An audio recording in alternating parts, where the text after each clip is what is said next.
Hello दोस्तों, हर्ष tutorial classes में आपका बहुत बहुत स्वागत है। और उसी चरण में हम पार्ट 6 लेके आए हैं, पॉलिटी का, भारतीय संविधान। तो आप देखेंगे इसमें हम आपको पिछले लेक्चर में बता चुके हैं और इस लेक्चर में बताया था हमने पिछले लेक्चर में कि संविधान सभा की जो समितियां थी, जो प्रमुख समितियां थी संविधान सभा के लिए, जो ड्राफ्ट तैयार किया गया था और जो अलग अलग चीज़ों को देख रही थी, उनमें जो समितियां तैयार हुई थी उसके बारे में चर्चा करेंगे। जैसे कि संविधान सभा में लगभग 8 ऐसी प्रमुख समितियां थीं जो निर्धारित की गई थी और कुछ जो कह सकते हैं तुम उप समितियाँ, और जो 13 छोटी ऐसी समितियां थीं और उन्होंने भी अपना कार्यभार संभाला। साथ में जो कुछ उप समितियाँ भी थीं और आगे हम बताएंगे आपको किस तरीके से किसने क्या क्या प्रारूप तैयार किया और किसने कैसे भूमिका निभाई।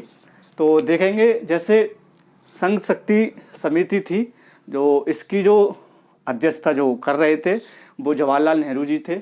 और संघीय संविधान समिति ये भी जवाहरलाल नेहरू के अंडर में थी। और उसके बाद में प्रांतीय संविधान समिति, ये सरदार पटेल, जो सरदार वल्लभ भाई पटेल हैं, ये इसकी मुख्य भूमिका निभा रहे थे प्रांतीय संविधान समिति की। और जो प्रारूप समिति थी, ड्राफ्टिंग कमेटी थी, जो डॉक्टर BR अम्बेडकर जी थे, ये इसकी मुख्य अध्यक्षता निभा रहे थे और ये इसके अध्यक्ष थे। ऐसे ही मौलिक अधिकारों एवं अल्पसंख्यक एवं जनजातियों से रिलेटेड एक समिति थी, उसके जो सलाहकार थे सरदार वल्लभ भाई पटेल थे। और साथ में इसमें 5 उप समितियाँ थीं।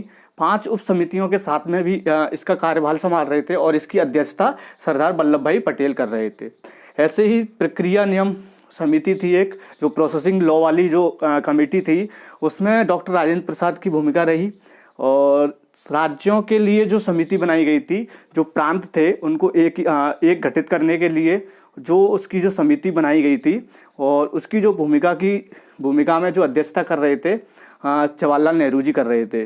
संचालन और समिति, जो संचालन समिति थी, जो कार्य को संचालन कर रहे थे जो संविधान सभा की, वो डॉक्टर राजेंद्र प्रसाद जी थे।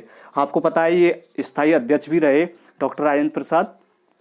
तो ये ऐसी कोई कुल मिला के 8 प्रमुख समितियां थीं जो एग्जाम के पॉइंट ऑफ व्यू से महत्वपूर्ण हैं।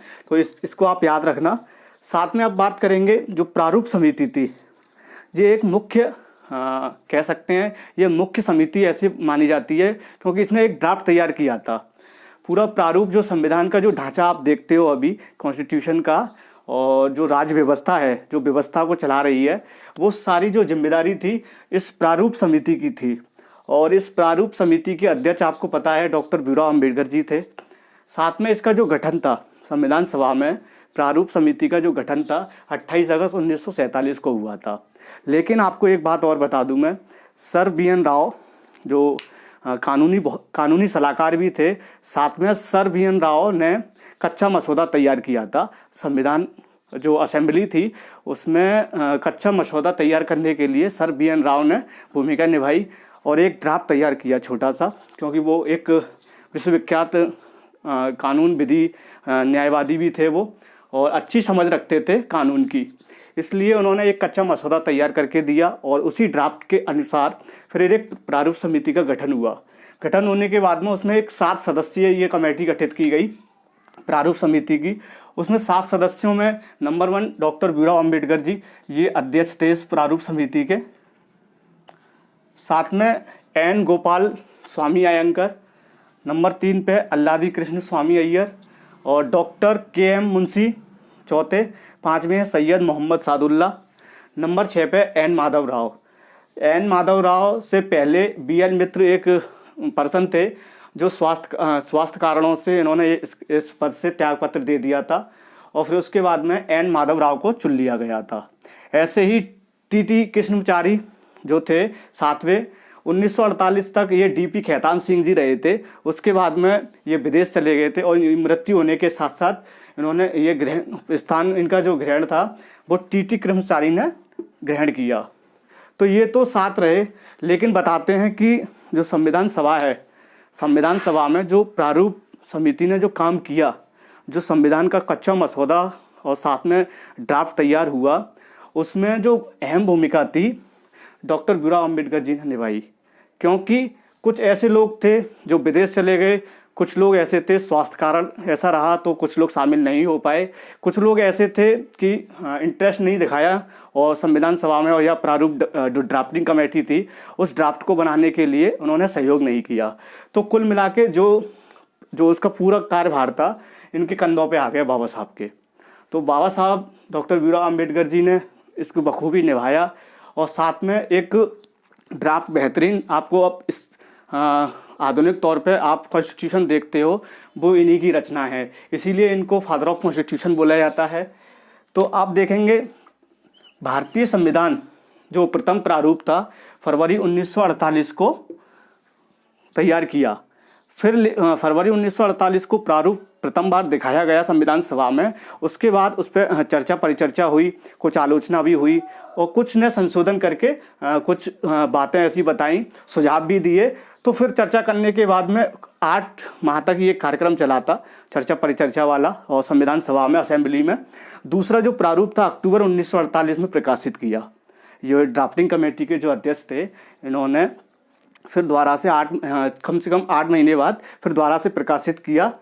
तो उसमें कम से कम दूसरा प्रारूप जो अक्टूबर 1948 में प्रकाशित किया था और ये ड्राफ्ट जो था लगभग 6 माह के अंदर इन्होंने तैयार करके दे दिया था डॉक्टर भीमराव अम्बेडकर जी ने। तो कॉन्स्टिट्यूशन जो आप देख रहे हो संविधान सभा में 6 माह तक जो समय अवधि लगी बनाने में और 141 इसमें बैठकें हुई थी। 141 बैठकें होने के साथ में फिर उसके बाद में जो 6 माह का जो लगभग समय लगा था संविधान सभा में जो निर्धारित करने के साथ साथ में फिर उसका लॉन्चिंग किया गया संविधान का। आपको पता है 26 नवंबर 1949 को कुछ आर्टिकल भी उसमें पेश किए थे, उसके बाद वो स्वतः लागू हो गए थे।